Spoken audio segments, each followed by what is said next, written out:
बिहार सरकार के भवन निर्माण मंत्री अशोक चौधरी ने शिक्षक अभ्यर्थियों को लेकर बयान दिया है। शिक्षकों के लिए द्वार खुला हुआ है, वो बीपीएससी की परीक्षा देकर नियमित शिक्षक का दर्जा पा सकते हैं।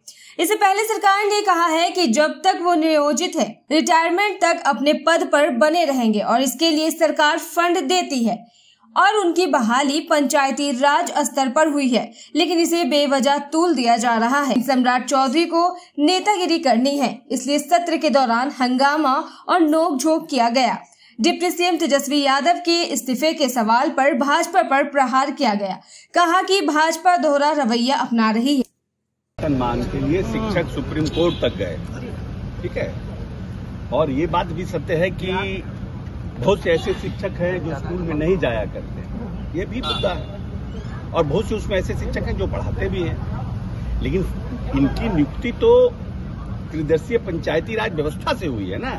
बीपीएससी ने तो किया नहीं है, राज्य सरकार ने तो किया नहीं है, लेकिन राज्य सरकार ग्रांट देती है, जिला परिषद को, नगर निकाय को ग्रांट देती है कि भाई उनका सैलरी दिया जाए। और उनकी सैलरी कितना से शुरू हुई थी और आज सैलरी कितना हो गई, और उनको ये भी कहा गया है कि भाई जब तक रहेंगे, रिटायरमेंट का एज है, तब तक नौकरी है।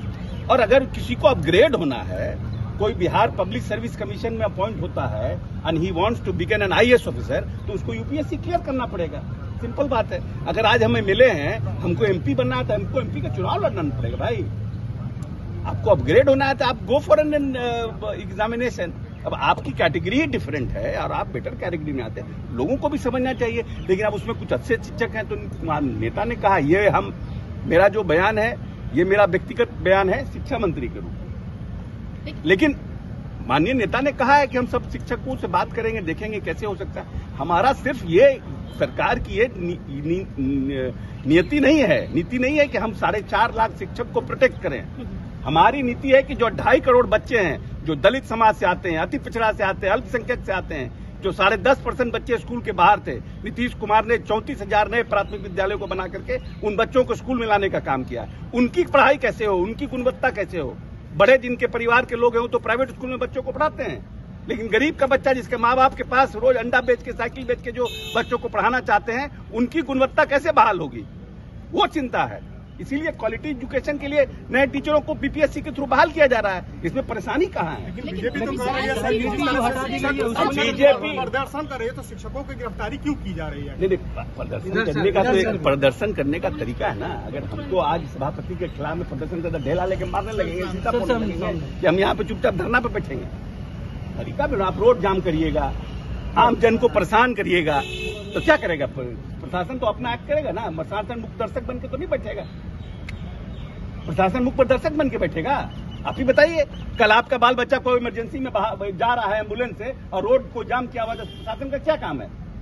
आपको प्रदर्शन करना है, आपको जगह दिया गया, प्रदर्शन करिए भाई, कौन मना कर रहा है? शिक्षक ने कहा कि हम शांतिपूर्ण कर रहे थे, जबरन हमें घसीटा गया है, बाहर फेंका गया है, हम लोगों के ऊपर लाठी बरसाई जा रही है, तो ये तो अन्याय है ना। नहीं, देखिए ऐसा है कि इसमें कुछ हमको बोलना नहीं चाहिए, फिर हमको मेरा घराव करवाने लगेगा। इसमें कुछ दुष्ट प्रवृत्ति के भी शिक्षक हैं, जो हर समय जब हम लोग की मैट्रिक की परीक्षा और इंटरमीडिएट की परीक्षा होती है, तो ये तरह के टीचर जो हैं वो उसका बहिष्कार करवाते हैं, और जब जो शिक्षक जाना चाहते हैं उनकी पिटाई करते हैं। तो वैसे शिक्षक को चिन्हित भी तो करना पड़ेगा। आपको पढ़ाने के लिए पैसा दिया जाता है महीने में, आप पढ़ाइएगा नहीं, नेता के लिए मुखिया आप ही बनाइएगा, एमएलए आप ही बनाइएगा, एमपी आप ही बनाइएगा, सरकार के खिलाफ धरना भी आप ही दीजिएगा, तो पढ़ाएगा कौन बच्चों को? नहीं, देखिए सभापति हम बचाव में नहीं, सभापति अल्टीमेट बॉस होते हैं। और मान लीजिए कि अगर कोई टिक्का टिप्पणी कुछ हो रहा था, तो सम्राट चौधरी को भी समझना चाहिए कि ये अपर हाउस के सदस्य हैं, ये भारतीय जनता पार्टी का अखाड़ा नहीं है। आपको इज्जत करना पड़ेगा। अगर सभापति का आप इज्जत नहीं कर सकते हैं, तो आप बाकी किसका इज्जत करिएगा? वो बोल रहे हैं हम लोग जिंदाबाद और मुर्दाबाद ही करने आए हैं। अब मुर्दाबाद जिंदाबाद करने का तो सभापति के आदेश से करिएगा ना भाई। सभापति बोलेंगे तब करिएगा, वेल में आइएगा, क्या करिएगा नहीं, तो सभापति का रूलिंग है ना भाई। आप पढ़िए ना, विधान परिषद का कार्य संचालन नियमावली पढ़िए और उसके बाद कमेंट कीजिएगा ना। आपको नेता बनना है, आपको नेतागिरी करना है, तो नेतागिरी करने का ये जगह थोड़ी है। शिक्षा मंत्री का मुद्दा कब मसला? कहाँ मुद्दा ही नहीं है शिक्षा मंत्री। कोई मुद्दा नहीं। ठीक है, चलिए एक मिनट आइए, एक मिनट की मांग हो रही है, तो एसपी के इस्तीफे की मांग हो रही है। लगातार ये लोग हमलावर हैं बीजेपी के, जब तक इस्तीफा नहीं देंगे तो ऐसे तब तक सदन ये भारतीय जनता पार्टी की दोहरी नीति कैसे चलेगी? दोहरी नीति तो नहीं चलेगी। अब भारतीय जनता पार्टी के नेता कहते हैं कि छगन भुजबल और एनसीपी के लोग भ्रष्टाचारी हैं, प्रफुल्ल पटेल, और आप उनको अपनी पार्टी में ले लिए। आपके लिए सब बढ़िया है। ऐसा कौन डिटर्जेंट पाउडर आपके पास है कि आपके पास जो जाता है वो सब शुद्ध हो जाता है, हमारे पास आता है तो महकने लगता है? ऐसा कौन डिटर्जेंट पाउडर देख बता दीजिए तो हम लोग भी वही यूज करने लगेंगे। नीतीश कुमार एफआईआर पे अपने मंत्रियों से इस्तीफा ले लेते हैं, और अब परिस्थितियां बदल गई है ना भाई, राजनीतिक परिस्थितियां बदल गई है। अब एफआईआर पर लेने लगेंगे तो साला जितना मंत्री है, जितना विधायक, सब पर एफआईआर कर देगा ये लोग। एफआईआर एक कैटेगरी हो भारतीय जनता पार्टी के लिए कि एफआईआर करने पर नीतीश कुमार मंत्रिमंडल से हटा दे, जितना मंत्री सब पर ये लोग एफआईआर कर देगा और नीतीश कुमार का अकेले छोड़ देगा। नियत साफ नहीं ना है, नियत क्लियरिटी रही, पारदर्शिता रही, ट्रांसपेरेंसी रहे तब ना। क्या था अमित शाह के पास? अमित शाह के ऊपर केस नहीं हुआ क्या?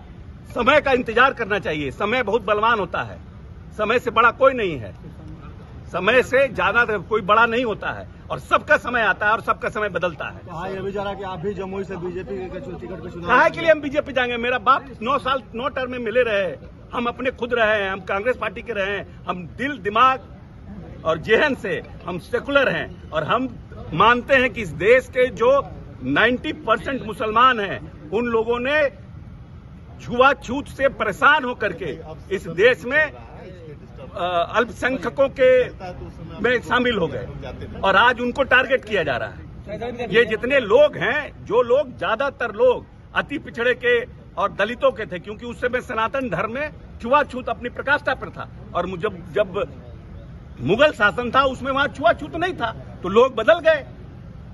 आज भी देखिए ज्यादातर धोबी किस कास्ट का है? मुसलमान जो धोबी का काम करता है वो कहां से आया? उसके बाप दादा पता करिए, उस जात के धोबी थे।